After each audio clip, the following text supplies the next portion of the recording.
Agar spermogramma topshirsangiz, spermogrammada spermani soni yo'q bo'lsa, bu azospermiya yoki spermani soni normadan kamroq bo'lsa, bu oligazospermiya deb ataladi. Agar sizda azospermiya tasdiqlansa, bu asosan genetik narushenyalar bo'lishi mumkin.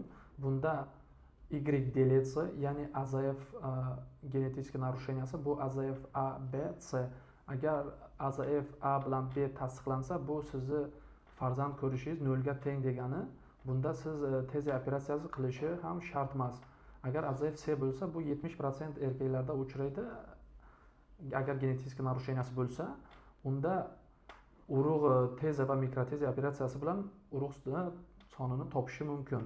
Va boshqa genetik narushenyalar ham azospermiyaga olib keladi. Bular sindrom Klinefeltera, bu moyakni hajmi, razmeri maydarib ketishi, sindrom Kalmana genetik narusheniya bo'ladi. Bunda ham sindrom keyin mukovitsidoz, ya'ni bunda asosan ikki taraflama semyavnasiyashi protoklar, spermani olib chiqadigan protoklar yo'q bo'lishi mumkin.